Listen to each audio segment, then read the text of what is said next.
Hey, shalom everyone, this is Chris Shoemaker, also known as Yehuda Ben Shomer, and you're watching the Ponderings of the Perkei Avot.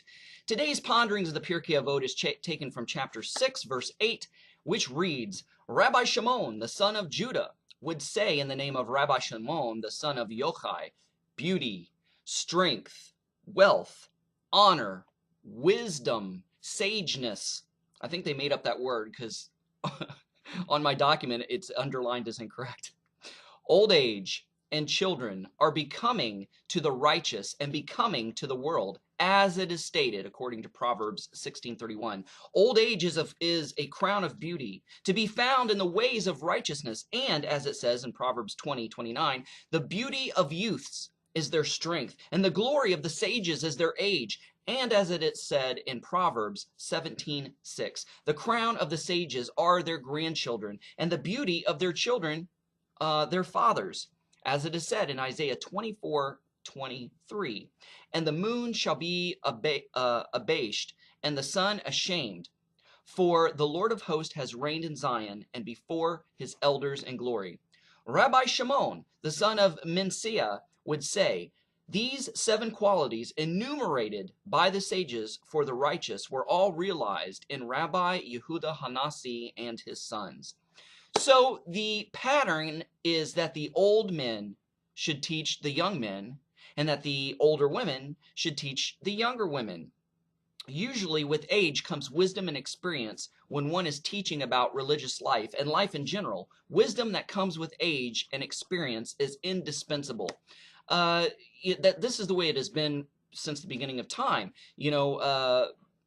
Way back when, people didn't live as long as, in the recent past, people didn't live as long as they do today. Some people died in their 40s or died in, their 30s or 50s, and it was rare that somebody made it to their 70s and 80s because they didn't know a lot about, the way that bloodborne pathogens were passed and sicknesses and illnesses and diseases, and a lot of them didn't know the natural remedies for these, and then there wasn't necessarily the advent of modern medicine to be able to prevent a lot of those illnesses and diseases at that time. So if somebody had made it to their 80s, to their 70s or their 80s, they were revered, they were honored, they were sought out for their wisdom, because if they were able to survive that long, they must know a thing or two about living.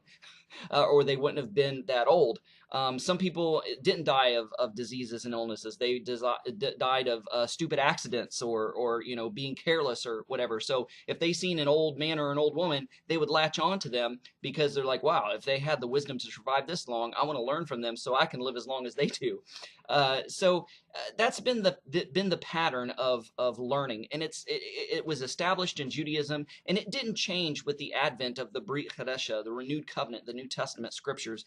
The Jewish tradition was carried on as it is stated in Titus chapter 2 verses 1 through 8. It says, but speak thou the things which become of sound doctrine, that the aged men be sober, grave, temperate, sound in faith and in charity and in patience. The aged women likewise, that they be in behavior as becometh holiness, no false accusers, not given to much wine, good teachers of good things, that they may teach the young women to be sober, to love their husbands, to love their children, to be discreet, chaste, keepers at home, good, obedient to their own husbands, that the word of God be not blasphemed. Young men, likewise, exhort to be sober-minded in all things, showing thyself a pattern of good works and doctrine, showing uncorruptness, gravity, sincerity, sound speech that cannot be condemned, that he that is of the contrary part may be ashamed, having no evil thing to say to you. So in Paul's letter, Rav Shaul, the Apostle Paul's letter to Titus, he exhorts if you read the whole book and even read 1st and 2nd Timothy, he exhorts the older men to take the younger men under their wing and to teach them how to be men, teach them how to be holy believers, walking in the Torah and walking in faith. And the older women were exhorted and commanded to take the young women under their wings, to teach them how to be ladies, to teach them how to be women, to teach them how to be good wives and mothers, and to be holy and walk in the Torah. And so this is a pattern that we need to continue on. Me, when I was in my 20s, I thought I knew it all. You know, I thought I had arrived. But now that I'm in my mid 40s, I look back and think how stupid and how arrogant and cocky I was in my 20s, and how ignorant I was on many things. Because now that I've lived another 20 some years, I've learned so much more, you know, about life and about how to live and about the scriptures and how to walk in holiness and about life in general and circumstances that come up. And, you know, with age comes wisdom. I don't do the same things that I did in my 20s. I don't think the same way that I did in my 20s. My thinking has changed. I've improved. I've become a better version of myself. And, you know, so it does stand to reason. And even as I, being in my mid 40s, I look to older men when I come upon a really weird place in my life and don't know where to go, don't know what to do. You know, I go to an older man. Why? Because they've been down the path of life further than I have. And we may think, oh, they don't understand life today. They couldn't have gone through the same things that I've gone through. Look, technology has changed, and sometimes cultures change. But the human condition and the human experience have not changed. The same things that have plagued men from the beginning plague them today. So, you know, you can go to older people. They may not understand socially or culturally or technology-wise, but the inner things, the things of the heart, you know, the things that oppress the human spirit and the things that affect the human condition, they know and understand. They've been through it. They've been down the path. So seek out an older, wiser person that's humble, that's holy, that's righteous, and get advice from them, and just kind of sit at their feet and just soak up their wisdom, and be patient when listening to them as they try to relay to you their wisdom.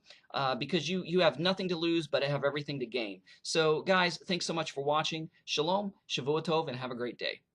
Shalom, everyone. This is Chris Shoemaker, also known as Yehuda Ben Shomer, and I'm the founder of AbrahamsDescendants.com. I just wanted to make you aware that there were two different blogs on the website that you can take advantage of. The first of which is the Abraham's Descendants blog, in which every week I post a blog dealing with the Messianic or Nazari Jewish lifestyle. The second of which is my personal blog called Yehuda's Blog. And on there I post a blog each and every day, and it could be anywhere from a commentary to a teaching to an observation to my personal thoughts or an article on the Messianic Nazari faith. Hope to see you there. Shalom.